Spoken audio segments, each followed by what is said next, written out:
Hello, everybody. Happy Tuesday. Welcome back to the podcast. I'm so glad you're here. Today's episode is about Toyota. We're going to go into Toyota, learn about the history, how things became the way they did with Toyota. Now, before this episode gets started, I just want to say thank you for being here. I appreciate you being here. I hope you had a good Thanksgiving with your family and friends and whoever. We got Christmas coming up now, so that's exciting. Everybody loves Christmas, right? If you didn't know, this podcast, if you're listening on Spotify, this podcast is now on Amazon Music as well as YouTube. It'll be automatically uploaded onto YouTube. I'm working on Apple Music. I'm getting close. Just a few more things I got to do, and then the podcast will be on Apple Music as well.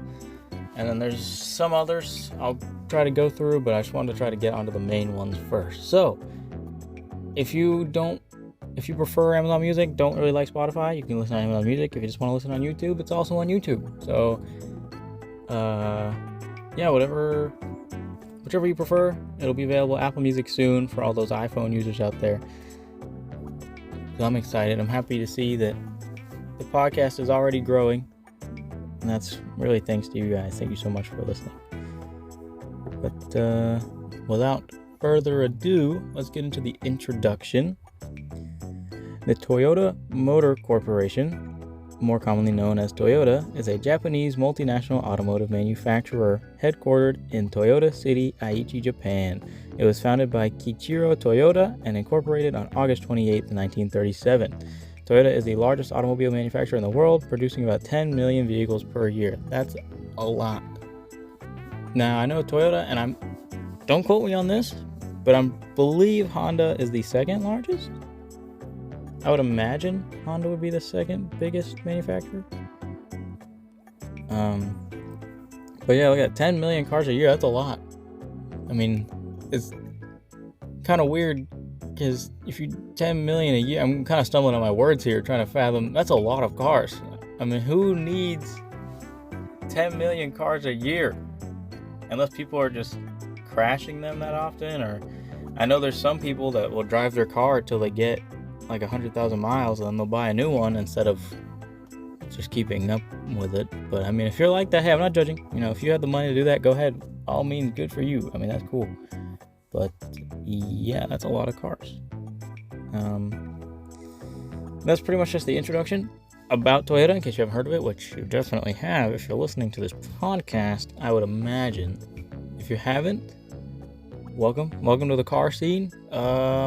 If you're not too into it yet, not a bad idea to back out, because if you go too far, you won't have any money. You will have no money. Trust me, I know all about that. I don't even want to get into it. I don't even want to get into it. Let's just get into Toyota. Let's just talk about Toyota. The company was originally founded as a spin-off of Toyota Industries, a machine maker started by Sakichi Toyota, Kiichiro's father. Both companies are now part of the Toyota Group, one of the largest conglomerates in the world. While still a department of Toyota Industries, the company developed its first product, the Type A engine, in 1934, and its first passenger car in 1936, the Toyota AA. After World War II, Toyota benefited from Japan's alliance with the U.S. to learn from American automakers and other companies, which gave rise to the Toyota Way, or a management philosophy, and the Toyota production system that transformed the small company into a leader in the industry and was the subject of many academic studies. People actually studied Toyota in school. My school never did that. I mean, I would imagine school. It could be out of school. It could be like college stuff, which still, I guess, technically school. But that's not what I'm trying to say. You get what I'm trying to say, right? You get me. You've been listening long enough if you're this far. We're friends now. You get what I'm trying to say. In the 1960s, Toyota took advantage of the rapidly growing Japanese economy to sell cars to grow a middle class, leading to the development of the Toyota Corolla. Everybody knows the Corolla, which became the world's all-time best-selling automobile. That's crazy. I really would have thought it would have been the Honda Civic, but nope. It's Toyota Corolla all this time. The booming economy also funded an international expansion that allowed Toyota to grow into one of the largest automakers in the world, the largest company in Japan, and the 9th largest company in the world by revenue as of December 2020, which is probably still true. I couldn't find any updated statistics on that, like 2023 number wise, but it's probably still true. I wouldn't see why it wouldn't be. Toyota was the world's first automobile manufacturer to produce more than 10 million vehicles per year, a record set in 2012 when it was also reported by the production of its 200 millionth vehicle. By September 2023, total production reached 300 million, so it took them, 11 years to do 100 million vehicles? That sounds like that's a lot. That's a lot of production right there. Toyota was praised for being a leader in the development and sales of more fuel-efficient hybrid electric vehicles, starting with the introduction of the Toyota Prius in 1997. Honestly, I really like the first-gen Prius just because it's the first-gen Prius. It's kind of cool, and dare I say cool. It's different looking, and they're uncommon. They're not easy to come by. I kind of like them. I'd never buy one. I don't really care to drive one, but it's cool to see them. I like going down the street or being in a parking lot and seeing a first-gen Toyota Prius. It's pretty cool to look at. The company now sells more than 40 hybrid vehicle models around the world. More recently, the company has also been criticized for being slow to adopt all-electric vehicles and focusing on the development of hydrogen fuel cell vehicles like the Toyota Mirai, technology that is costlier and has fallen far behind electric batteries. So they're kind of keeping it their own way. I know a lot of companies like Chevy is starting to go all electric. I know Dodge is slowly cutting out their engines, their big engines, like the Charger and Challenger are going to be gone, which sucks because they were starting to look really good. I mean, the old ones look good. I don't really think there's a year of Charger or Challenger that didn't look good. They all looked pretty good. I mean, the Challenger pretty much looked the same up after a certain point, but the Charger, the newer Chargers I really like. They look really aggressive, especially the wide body ones, the new Hellcats. Those were sweet. Kind of sad that they're going to be gone, but a lot of brands are just switching to electric, which is debatable on its own. I could talk about that for a while. Also, I just completely forgot to mention, I'm trying something new with this podcast. I'm going to, if there's no video attached to this podcast on Spotify, I'm not sure if Amazon Music does video podcasts yet. I know Spotify does, and obviously it'll be on YouTube because it's YouTube. If there's no video attached to this, then ignore this. It didn't work, but it's a sneak peek at what's to come. I'm trying a video background for this podcast for this episode. What I want to start doing is putting pictures of the cars that I'm talking about and like just different things in the background, so you can just open your phone or switch tabs on your computer and just see what I'm talking about for a better visual representation. If there's nothing here, it didn't work, or I didn't do it right, or I just probably didn't do it. Eventually I'm gonna have a webcam. I'm working on getting a webcam and a green screen, so that way you can, if you feel like watching me talk, I guess you can. If that's what you want to do. But just so that way there's more visualized to it. So if you're unsure what the car I'm talking about looks like, or like the previous episode, no, the episode before the last one, a week from the day this is coming out, the Saturn episode where I talked about the concept cars, if I was able to put pictures of the concept cars out, it'd be really cool. I think it would help kind of visualize what I'm talking about for the listeners, which is you guys. So I'm going to work on that. It's going to take a bit more work to get these videos or episodes, well, I guess now they are videos out, but that's fine because I want to make sure that they're high quality and enjoyable to listen to and tune into. So keep an eye out for that. If it doesn't work this episode, or if it's not there, it could be a Spotify thing. It could be that I didn't do a good enough job with it, or it could be that it just didn't work. But if it doesn't work this time, it should work next time. Just letting you know, giving you an update, future of this podcast. Anyway, back to Toyota. As of 2022, the Toyota Motor Corporation produces vehicles under the 4 brands: Daihatsu, Hino, Lexus, and Toyota. The company also holds a 20% stake in Subaru and a 5.1% stake in Mazda, 4.9% stake in Suzuki, 4.6% in Isuzu, 3.8% in Yamaha, and a 2.8% in Panasonic, as well as stakes in vehicle manufacturing joint ventures in China. So that's pretty much why, that explains why a lot of Toyotas have a lot of Panasonic equipment in the interior. When you get like the nicer stuff, you get like a little mini Panasonic screen in the back seat or stuff like that. It's because they have partnered with them basically, and they have stake in their company. Toyota is listed on the London Stock Exchange, Nagoya Stock Exchange, New York, and Tokyo. So if you are into stock trading and you want to invest in Toyota, there you go. It's probably kind of late now because they're already huge. So I don't think I don't really know how the stocks work, but to my knowledge, if something isn't very popular and you invest in it and then it gets extremely popular, that's how you make a lot of money. I don't really know. I've never looked into the stocks that much. That's just my basic knowledge. I could be wrong. I don't know, man. I'm only here for the cars. Let's get into the history of Toyota.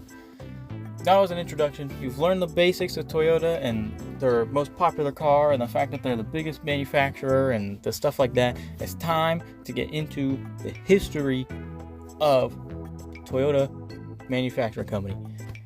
But before I do that, I just want to say, make sure you guys check out my YouTube channel if you're not watching this or listening to this on YouTube. Appreciate that a lot. That's where a lot of my growing is. I'm going to be posting a lot of podcast stuff there, and I would appreciate that a lot. It supports me a lot. And share this podcast with your friends. That's all I wanted to say. You don't have to. You know what? It's up to you. I'm not going to tell you what to do. Let's get back into it. Closed out of my notes on accident. Okay. In 1924, Sakichi Toyoda invented the Toyota Model G automatic loom. The principle of Jidoka, which means the machine stops itself when a problem occurs, became a later part of the Toyota production system. Looms were built on a small production line. In 1929, the patent for the automatic loom was sold to the British company Platt Brothers, generating a starting capital for automotive development. Under the direction of the founder's son, Kiichiro Toyota, Toyota's Automatic Loom Works established an automobile division on September 1st, 1933, and formally declared its intention to begin manufacturing automobiles on January 29th, 1934. That's the beginning of Toyota, pretty much. That's when they decided that's what we want to do. A prototype Toyota Type A engine was completed on September 25th, 1934, with the company's first prototype sedan, the A1, completed the following May. As Kiichiro had limited experience with automobile production, he initially focused on truck production. The company's first truck, the G1, was completed on August 25, 1935, and debuted on November 21st in Tokyo, becoming the company's first production model, modeled on a period Ford truck. The G1 sold for 2,900 yen, 200 yen cheaper than the Ford truck, and a total of 379 of them were produced. So if you have a G1, Toyota G1 from 1935, you probably have like the most expensive Toyota ever, I would imagine. I don't think it gets much more, I don't want to say sought after, because just because it's rare doesn't necessarily mean people actually want them. But I would absolutely love to see one in person. I mean, it's a pretty cool looking truck. Definitely, I mean, it kind of does look like a Toyota. I know a lot of times, like first production cars, they don't really look like their brand, but it looks like a Toyota. Hopefully there's a picture in the background here so you can see it if you want. It's probably green if I'm using the same picture that I already have. It might be a different color, but it kind of looks like a Toyota, to be honest. Let's see. In April 1936, Toyota's first passenger car, the Model AA, was completed. The sales price was 3,350 yen, which is 400 yen cheaper than Ford or GM cars. Dang, okay, Toyota. The company's plant at Kiara was completed in May. Korea was completed in May. In July, the company filled its first export order with 4 G1 trucks exported to northeastern China. On September 19th, 1936, the Japanese imperial government officially designated Toyota Automatic Loom Works as an automotive manufacturer. So, the Model AA, honestly, just looks like a normal car for the 1930s. That just looks like, I mean, you see paintings on, like, especially Christmas paintings or Christmas movies, I guess. Probably not as much in movies, mostly just paintings and pictures. All the cars in the background look like that. That's just a generic you think of an old car, it's probably going to be something like this. Well, unless you were born in like any time past 2015, and you'd probably think of like an old Toyota Camry. But if you think of like a vintage car, this is probably what you'd think of.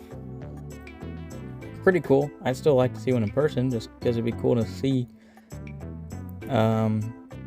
Vehicles were originally sold under the name Toyota, or Toyoda, instead of TA, from the family name on the company's founder, Kiichiro Toyota.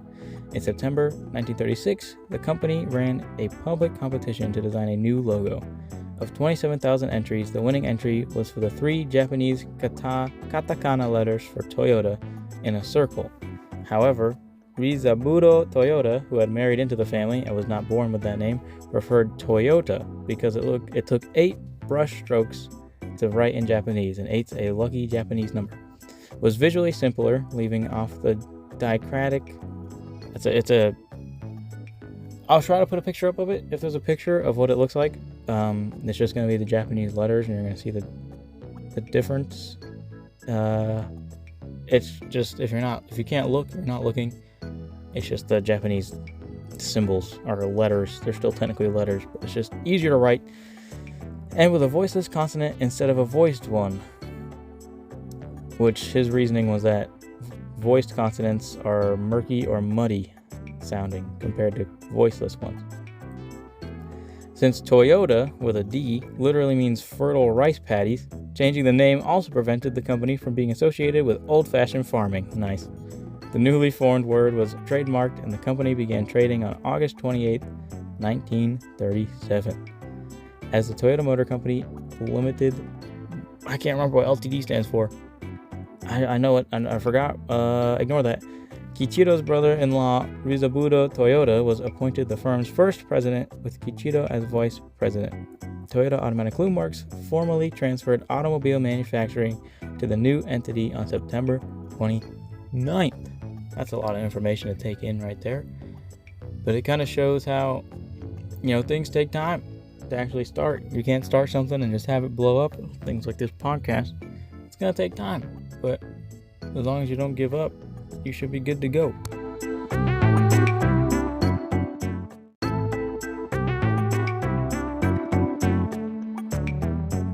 Alright, so this is going to be weird, but I just had to stop recording this podcast for about an hour because I was trying to get on the phone with the DMV and it wasn't working. I spent a bunch of time trying to get to the DMV, but of course the DMV didn't work. So it was about an hour time period between what you just heard and now. So this is going to be weird, but I don't fully remember what we were talking about. I know where I was, so I'm just going to continue. If I was in the middle of saying something, it's gone now. I have no idea. It's gone. So if it was going to be interesting, it probably could have been like the coolest thing I've ever said in my life. It's gone. It's bye. It's out of here. It's gone. So yeah. Anyway, the Japanese government supported the company by preventing foreign competitors Ford and General Motors from importing automobiles into Japan. At the onset of World War II, Toyota almost exclusively produced standard-sized trucks for the Japanese Army, which paid 1/5 of the price in advance and the remainder in cash upon delivery. Well, that's pretty cool. Now we're on to the 1940s. So, for the 1940s, we got the aftermath of World War II and whatnot. So, here we go. Japan was heavily damaged in World War II, and Toyota's plants, which were used for the war effort, were not spared. On August 14, 1945, one day before the surrender of Japan, Toyota's Koromo plant was bombed by the Allied forces. After the surrender, the U.S.-led occupying forces banned passenger car production in Japan. However, automakers like Toyota were allowed to begin building trucks for civilian use in an effort to rebuild the nation's infrastructure.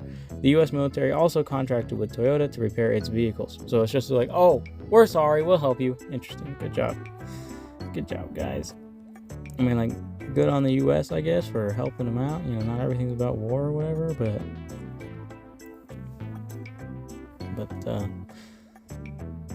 yeah. Alright, we're gonna ban you producing them, but then like, oh wait, just kidding. We're gonna help you fix them.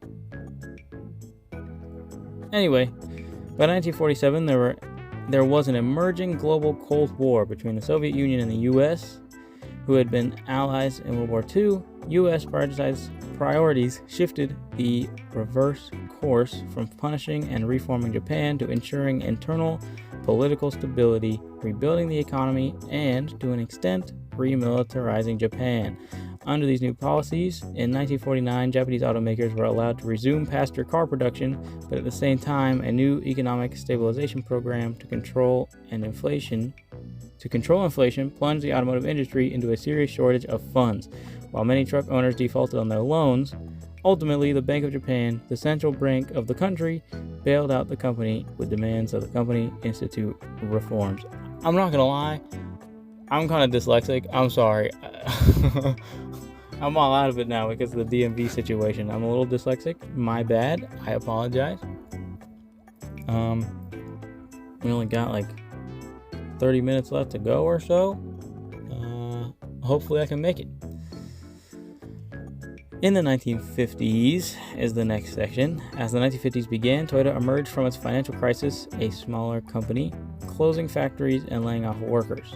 At about the same time, the Korean War broke out, and being located so close to the battlefront, the U.S. Army placed an order for 1,000 trucks from Toyota. The order helped rapidly improve the struggling company's business performance.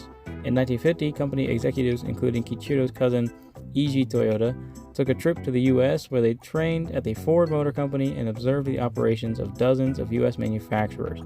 The knowledge they gained during the trip, along with what the company learned making looms, gave rise to the Toyota Way and the Toyota production system.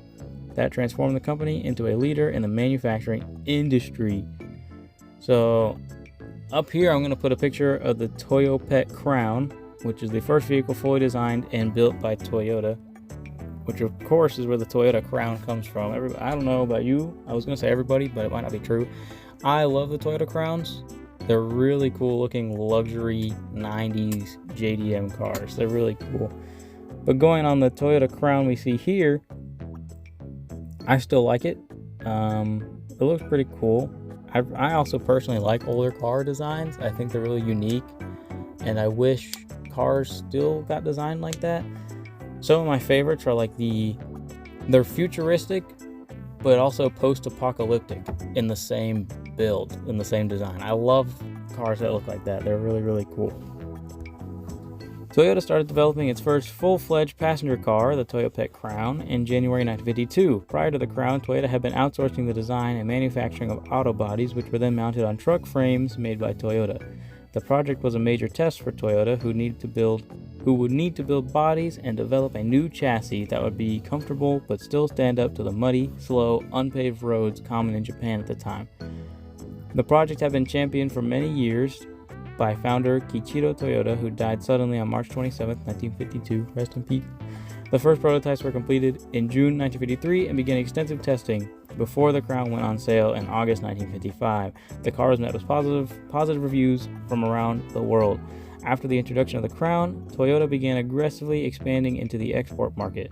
Toyota began shipping Land Cruiser knockdown kits to Latin America in November of 1955, sending complete Land Cruisers to Burma, which is now Myanmar, and the Philippines in 1956 as part of war reparations provided by the Japanese government, establishing a branch in Thailand in June 1957 and shipping Land Cruisers to Australia in August 1957. Toyota established a production facility in Brazil in 1958, the company's first outside of Japan. Toyota entered the United States market in July 1958, attempting to sell the Toyota Crown, or the Toyopet Crown it was called. The company faced problems almost immediately. The Crown was a flop in the US, with buyers finding it overpriced and underpowered. That's because it was designed for Japan and not high-speed performance like us Americans. Freedom dollars, woo! In response, exports of the Crown to the United States were suspended in 1960. So you got, 2 years? A little less than 2 years.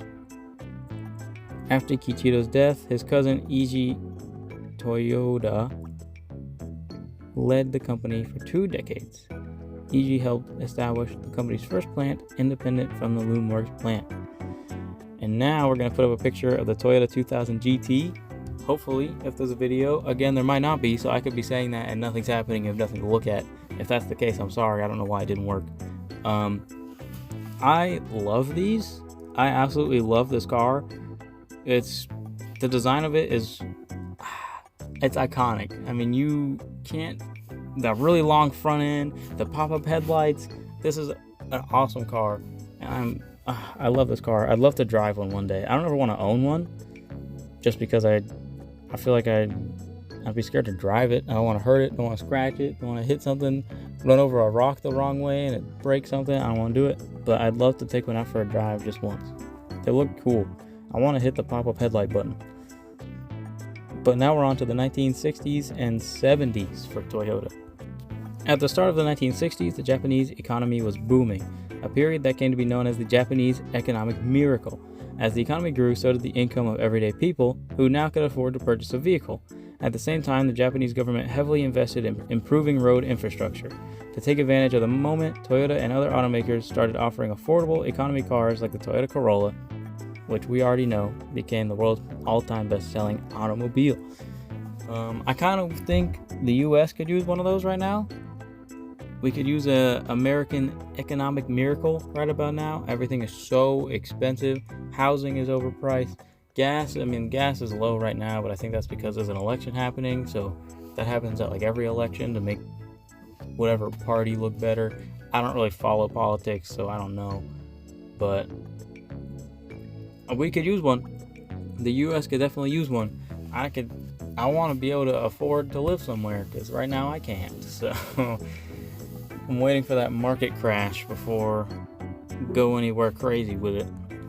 Toyota also found success in the United States in 1965 with the Toyota Corona compact car, which was redesigned. Here's a picture of the Toyota Corona, hopefully, which was redesigned specifically for the American market with a more powerful engine. The Corona helped increase U.S. sales of Toyota vehicles to more than 20,000 units in 1966, which was more than a 3-time increase, and helped the company become the third best-selling import brand in the United States by 1967. Toyota's first manufacturing investment in the United States came in 1972 when the company struck a deal with Atlas Fabricators to produce truck beds in Long Beach in an effort to avoid the 25% chicken tax on imported light trucks. By importing the truck as an incomplete chassis cab, the truck, which was without a bed, it's just the chassis, obviously, the vehicle only faced a 4% tax. That's pretty good. Once in the United States, Atlas would build the truck beds and attach them to trucks. The partnership was successful, and 2 years later, Toyota purchased the company. Wow, look at that. The energy crisis of the 1970s was a major turning point in the American auto industry. Before the crisis, large and heavy vehicles with powerful but inefficient engines were common. But in the years after, consumers started demanding high-quality and fuel-efficient small cars. Domestic automakers, in the midst of their malaise era, struggled to build these cars profitably, but foreign automakers like Toyota were well-positioned. This, along with growing anti-Japanese sentiment, prompted the U.S. Congress to consider import restrictions to protect the domestic auto industry. It's funny because now a lot of people are wanting to import cars directly from Japan and places like that. They were trying to stop people from doing it, but that is also why there's a law. That is also why there's a law where cars have to be 25 years old or older to import. I don't believe that is the reason why, but that most likely has something to do with it, I would imagine. The 1960s also saw the slight opening of the Japanese auto market to foreign companies. In an effort to strengthen Japan's auto industry ahead of the market opening, Toyota purchased stakes in other Japanese automakers that included a stake in Hino Motors, a manufacturer of large commercial trucks, buses, and diesel engines, along with 16.8% stake in Daihatsu, a manufacturer of K cars, which are the small, little tiny trucks you see that are actually highway legal, but they're only sold in Japan, to my knowledge. That began what became a long-standing partnership between Toyota and the two companies. As part of the partnership, Daihatsu would supply K cars for Toyota to sell, and to a lesser extent, Toyota would supply full-size cars for Daihatsu to sell, which is they just basically rebadge each other's cars, allowing both companies to sell a full lineup of vehicles. Now on to the 1980s. This is where a lot of the popular Toyotas came from. Up we got the 1980s Toyota Corolla. We got a picture of that going up here. I mean, this is kind of one of those cars where you think car, like an unbranded car, you just think car with wheels. This is, for me anyway, this is what goes into my head. It's just pretty much just a square or a rectangle with seats and tires on it. After the successes of the 1970s and the threats of import restrictions, Toyota started making additional investments in the North American market in the 1980s. In 1981, Japan agreed to voluntary export restraints, which limited the number of vehicles the nation would send to the United States each year, leading Toyota to establish assembly plants in North America. The U.S. government also closed the loophole that allowed Toyota to pay lower taxes by building truck beds in America. Dang, they closed it out. They were like, sorry, can't do that anymore. Also in 1981, E.G. Toyoda stepped down as president and assumed the title of chairman. He was succeeded as president by Shoichiro Toyoda, the son of the company's founder. Within months, Shoichiro started to merge Toyota's sales and production organizations, and in 1982, the combined companies became the Toyota Motor Corporation. The two groups were described as oil and water, and it took years of leadership from Shoichiro to successfully combine them into one organization. That's interesting. I actually didn't know that before. So that is pretty cool. It's really cool to learn how these things come to be what they are, because a lot of times you don't really think of it. You just assume, oh, Toyota started making cars and now they're really popular. But when you really look into it, there's a lot more that goes into it, and they start at a low point before you truly get to where they are now.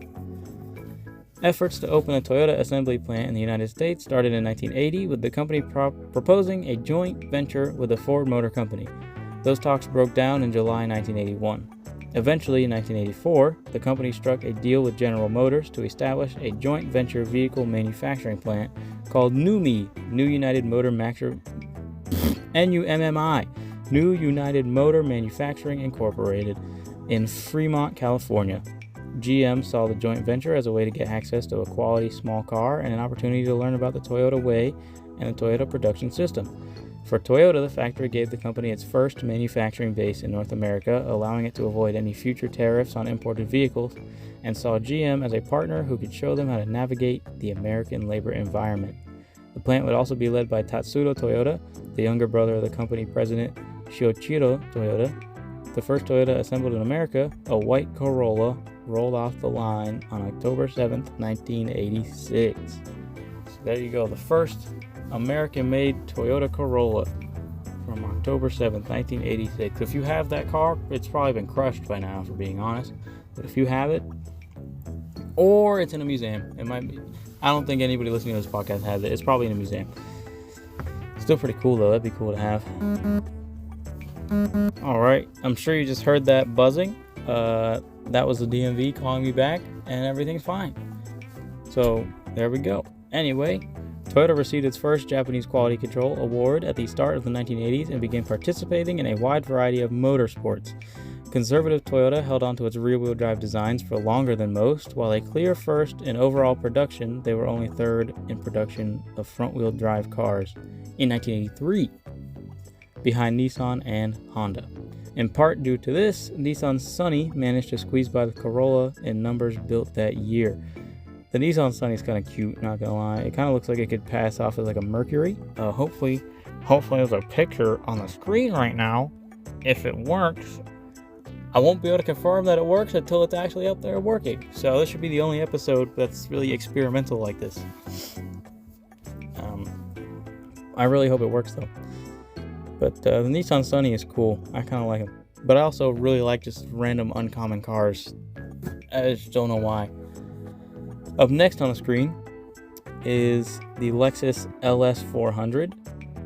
It went on sale in May of 1989 and was seen as being largely responsible for the successful launch of Lexus. So with that, we're getting into the next little section here. Just a mini section. Before the decade was out, Toyota introduced Lexus, a new division that was formed to market and service luxury vehicles in international markets. Prior to the debut of Lexus, Toyota's two existing flagship models, the Crown and the Century, both catered exclusively for the Japanese market and had little global appeal that could compete with international luxury brands such as Mercedes, BMW, and Jaguar. Here's a picture of the Century, because we've seen the Crown. At least, I'll put up a picture of the newer Toyota Crown. And then I'll also put up a picture of the Toyota Century next to it. Whoops, I lost my spot in my notes because I was making sure I had the pictures. The company had been developing the brand and the vehicles in secret since August 1983 at a cost of over $1 billion. The LS400 flagship full-size sedan debuted in 1989 to strong sales and was largely responsible for the successful launch of Lexus. Wow, I just can't talk. I'm sorry, I'm focusing too hard. Now we're into the 1990s. This is largely considered the golden age of Toyota by a good handful of people. There's a good chance that everybody has heard of the cars of the 90s from Toyota, such as the Toyota Supra Mark IV, which, hey, here's a picture. I know I'm changing the pictures a lot, but you gotta look to really enjoy this. Assuming it works. Again, it might not. Spotify might have lied to me, and it might not allow me to do this, but it said that I could, and I want to do it. So, here's a Mark IV Supra. If you've seen Fast and Furious, or The Fast and the Furious, you definitely would know what the Mark IV Supra looks like. Arguably one of the most popular JDM cars of all time, partnered with the R34 Nissan Skyline. I like them both, but they're definitely not my favorites. The Toyota Supra is one of the most recognized Japanese sports cars. I'm also going to put up a picture of the first-gen Toyota Prius, just because I like this car. I like the Toyota Prius. First gen Toyota Prius is cool. I'm going to throw it up there.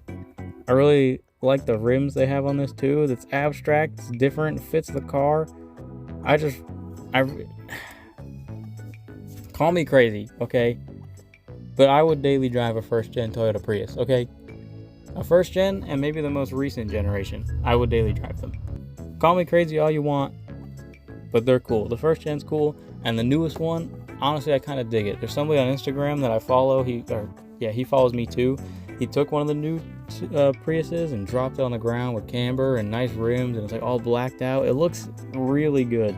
Pretty sure it's on airbags, but it looks delicious, and I kind of like them.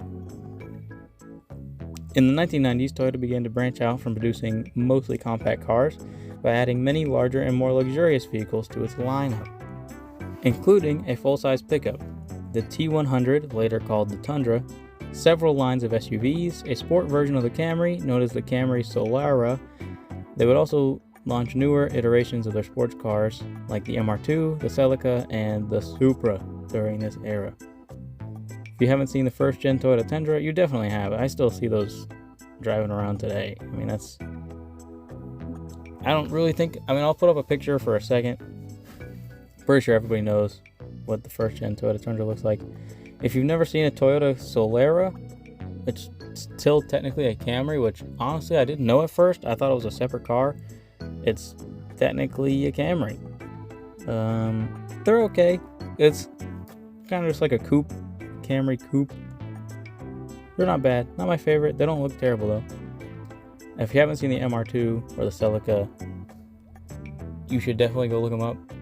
I'll throw up a picture real quick of both of them, but you should learn more about them on your own. Unless you want me to do a separate episode, I could, but this is more just about Toyota as a whole. If you want me to do a separate episode about MR2 or Celica, or if there's any specific cars you want me to do like a bonus episode on, I can do a shorter episode on specific cars if you like, and throw it out as a bonus on like a Wednesday or something. There's a Q&A down below this if you're listening on Spotify. If you're on YouTube, put it in the comments. If you're on Amazon Music, I guess message me on Instagram if you want me to do a mini episode on one specific car. I'd love to do it. It'd be a lot of fun. Get some bonus episodes out there. So So if you want to see that, let me know. I'd gladly do it. It'd be a lot of fun. I'll do it on the MR2 or the Celica or the Prius or the Supra or any Nissans or any Hondas or Suzukis or bikes, or even if you want me to do a bonus episode on a train, if you like trains, I'll do it. I'll look up about the train. It's fun. This podcast is fun. I really love doing this. Anyway, in December of 1997, that's the same year that my chalkboard Saturn was built. Let's go 1997. They saw the introduction of the first generation Toyota Prius. I'll put that back on the screen. The first mass-produced gasoline-electric hybrid car. The vehicle will be produced exclusively for the Japanese market for the first 2 years. With a major presence in Europe due to the success of the Toyota Team Europe in motorsport, the corporation decided to set up Toyota Motor Europe Marketing and Engineering, or TMME, to help market vehicles in the continent. 2 years later, Toyota set up a base in the United Kingdom, as the company's cars had become very popular among British drivers. Bases in Indiana, Virginia, and Tianjin. I don't want to say it wrong. I'm sorry if I said it. I don't want to.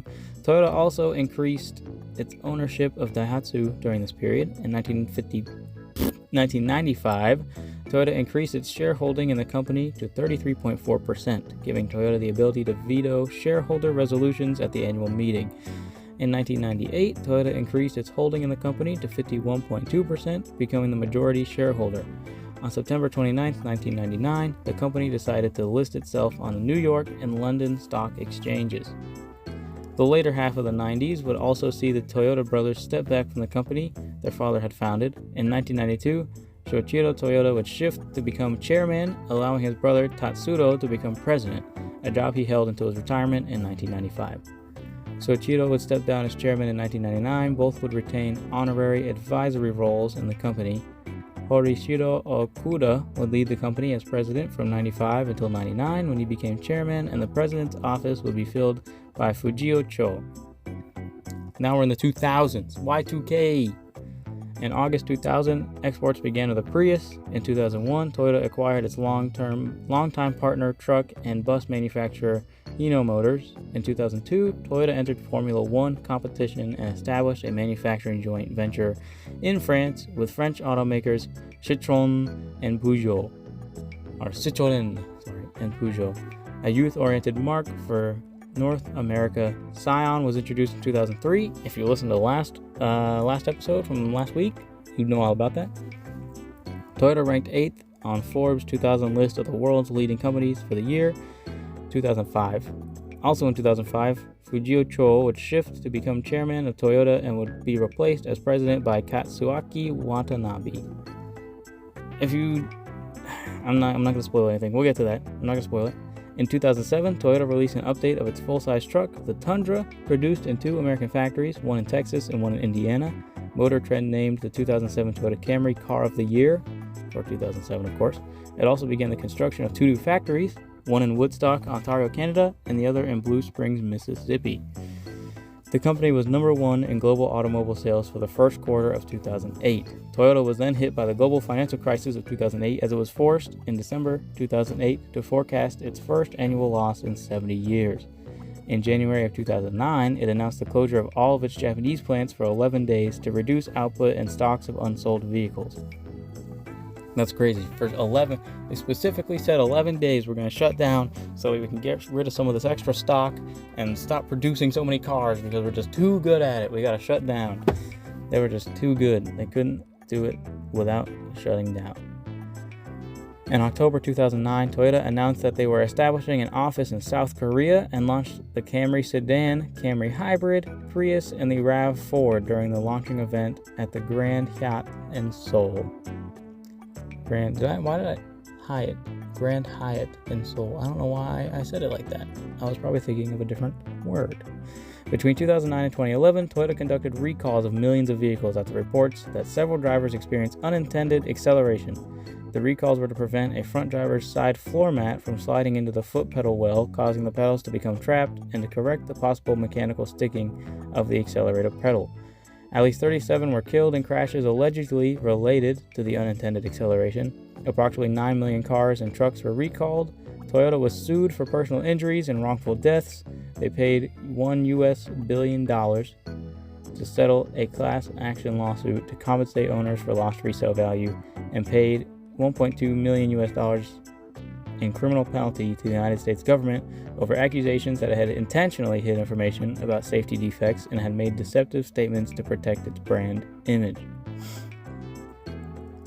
Amid the unintended acceleration scandal, Katsuaki Watanabe stepped down as company president. He was replaced by Akio Toyoda, grandson of the company founder Kiichiro. On June 23rd, Akio had been with Toyota since 1984, working jobs in production, marketing, and product development, and took a seat on the board of directors in 2000. Akio's promotion, that sounds like I just said IKEA. Akio's promotion by the board marketed the return of member the Toyota family to the top leadership role for the first time since 1999. Now we're in 2010s, the good old 2010s, back in the good days. Man, take me back. You know what I'm saying? Take me back. In 2011, Toyota, along with large parts of Japanese automotive industry, suffered from a series of natural disasters. The 2011 Tohoku earthquake and tsunami led to a severe disruption of the supplier base and a drop in production and exports. Severe flooding during the 2011 monsoon season in Thailand affected Japanese automakers that had chosen Thailand as a production base. Toyota is estimated to have lost production of 150,000 units to the tsunami and 240,000 to the flood. That's a lot of units to have lost. That's pretty crazy.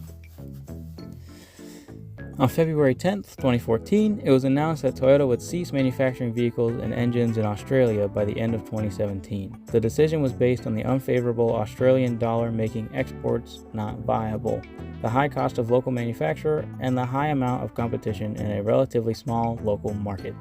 The company planned to consolidate its corporate functions in Melbourne by the end of 2017 and retain its Altona plant for other functions. The workforce is expected to be reduced from 3,900 to 1,300. Both Ford Motor Company and General Motors, which was Holden for Australia, in case you didn't know, followed suit, ending Australia production in 2016 and 2017. The automaker narrowly topped global sites for the first half of 2014, selling 5.1 million vehicles in the 6 months ending June 2014, an increase of 3.8% on the same period the previous year. Volkswagen, which recorded sales of 5.07 million vehicles, was close behind. In August 2014, Toyota announced it would be cutting its spare parts prices in China by up to 35%.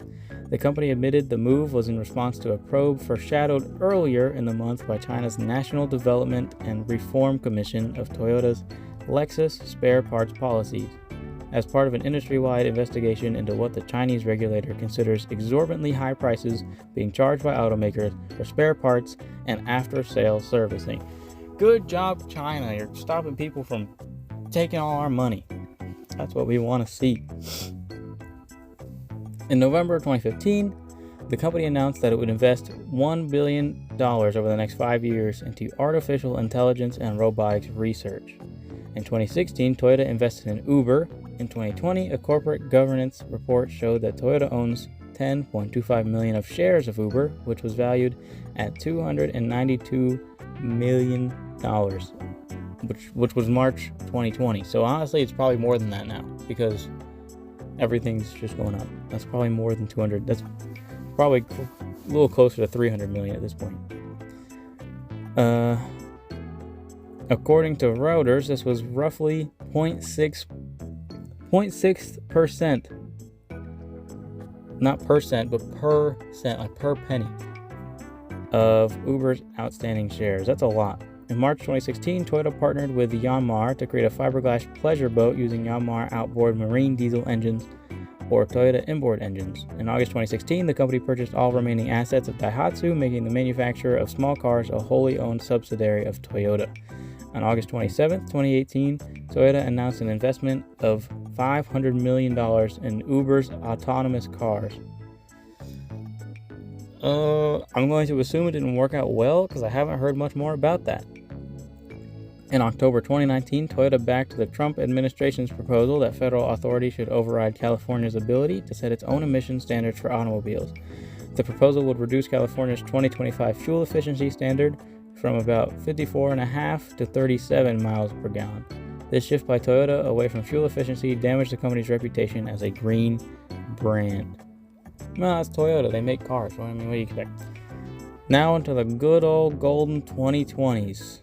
It's the best years. Am I right, guys? We all agree 2020 was great. Right, guys? By 2020, Toyota reclaimed its position as the largest automaker in the world, surpassing Volkswagen.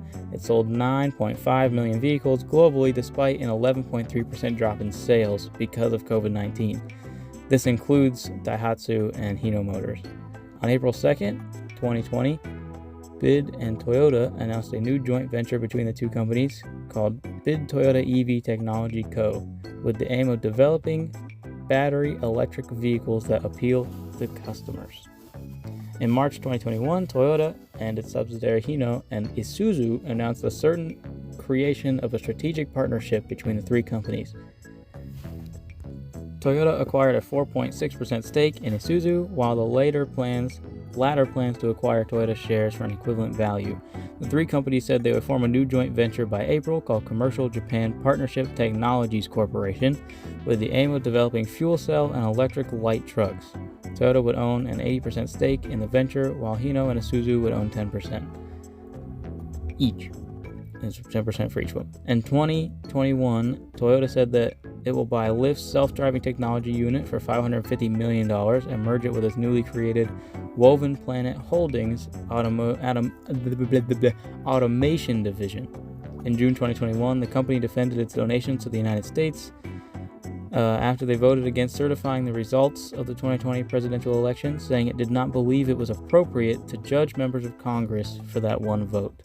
A report by Axios found that Toyota was top donor to 2020 election objectors by a substantial margin. The company then reversed course in July 2021 and ceased donations to election objectors, releasing a statement saying it understood that its PAC's donations to those objectors, which far outpaced those of any other company, troubled some stakeholders. Toyota resumed donations after a 6-month pause. So you can see Toyota started out great, all about cars, and then of course, as it got bigger, it just started doing a whole bunch of politics and money movement and all this stuff. And it's a whole lot less interesting to listen to, I would imagine. Because it's definitely not as interesting to read, if I'm being honest. But it's Toyota. It's cool. It's still interesting stuff to know and fun facts you can just randomly say at the dinner table. In December 2021, Toyota announced that it would invest 8 quadrillion yen. That's, let's see, 100,000. Okay. It's a trillion, not quad. It's 8 trillion yen, which is $70 billion in 2021, which is an absolutely insane amount of money. There's so many zeros on my screen. That is so much money. It would invest $70 billion in electric vehicles by 2030, launch 30 EV models worldwide by that year, and set a sales target of 3.5 million electric vehicles in 2030. That's not exactly... that's a lot of money. And with that much money, it's probably possible. But for us car enjoyers that, like engines and stuff, that's not exactly great news for a lot of us. Toyota will increase its software engineer intake to around 40 to 50% of all technical hires from the second quarter 2022.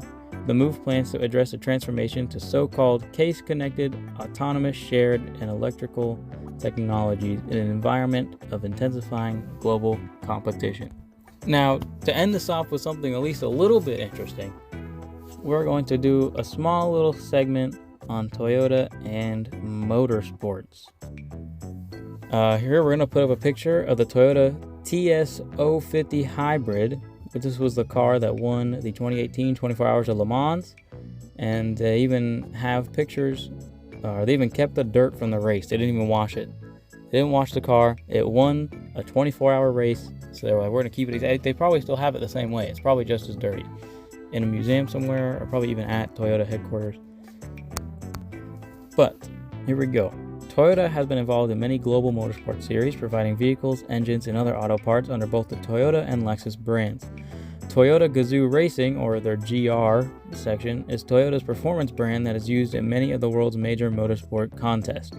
Toyota Gazoo Racing Europe, based in Cologne, Germany, competes in the FIA World Endurance Championship, while the Finland-based Toyota Gazoo Racing participates in the FIA World Rally Championship. Toyota Gazoo Racing South Africa competes in the Dakar Rally, which is cool. I absolutely love Dakar Rally. It's really fun. It's just so crazy to watch. Between 2002 and 2009, the Toyota racing team competed in Formula One. Toyota won the highest class of the 24 Hours of Le Mans 5 consecutive times from 2018 to 2022, competing with the Toyota TS050 Hybrid and the Toyota GR010 or 010 GR010 Hybrid. The 24 Hours of Le Mans is a crazy race, and winning it 5 times in a row is even crazier. Toyota Racing Development USA, or TRD, is responsible for participation in major motorsports contests in the United States, including NASCAR, NHRA, Indy Racing, and Formula Drift. Toyota also makes engines and other auto parts for other Japanese motorsports, including Super Formula, Super GT, Formula 3, and the Toyota Racing Series. If you haven't looked up some of those Japanese racing things I just mentioned, those are always really fun to watch. Personally, I think they're really cool to watch, and the way they drive is fun. The tracks are fun. It's always entertaining. And yeah, that's going to be the end of this Tuesday's episode. We got a new episode coming Thursday, which is in 2 days. Unless you're watching this later or listening to this later. That's perfectly okay. But yeah, I think Toyota, obviously it was the highest selling brand. Everybody likes, everybody can appreciate some part of Toyota. Without Toyota, we wouldn't have a lot of the cool cars we have today, and a lot of the cool racing cars and moments we have today as well. So, really nice to see and learn the history of Toyota and how they got to where they are today. And I appreciate you sitting here and listening to this with me. I had fun recording it, even though I had to pause for an hour in between the middle of the episode. It was still fun. Hopefully the video works. Like I said, I know I've said this like 5-6 times, but I'm unsure if it'll work yet, and I'm just really hoping it will. Otherwise, this is going to be a really dumb episode because I'm going to be talking about stuff that you can't even see. But I'm going to find ways to get it to work, and then it's only going to improve from there. I'm going to find ways to make it better, and stuff like that. It's only going to get better from here. So if you're here from the beginning, it may not seem like super crazy and amazing yet, but check back on the podcast in a year or listen all the way up until then, and it'll be definitely a big quality upgrade as I learn more of what I'm doing. I don't have any previous podcast experience. I don't have any previous editing experience with any of this stuff. I'm all figuring it out by myself for the first time, and it's a lot of fun. But it's going to start out a little rough at the beginning like it is now, and quality is only going to get higher, and I'm hoping to get a microphone soon, so the quality of my voice will be a lot better, and outside noises you won't hear as much. But hey, we all got to start somewhere, and I'm starting here, and I'm thankful you guys are joining me. I will see you in the next one. Please be sure to check out my YouTube channel, my Instagram. Those are really the main places to support me. That's where I mainly upload the most content. And I will see or hear from you guys in the next podcast episode. Thank you guys so much for joining. Peace out. Bye-bye.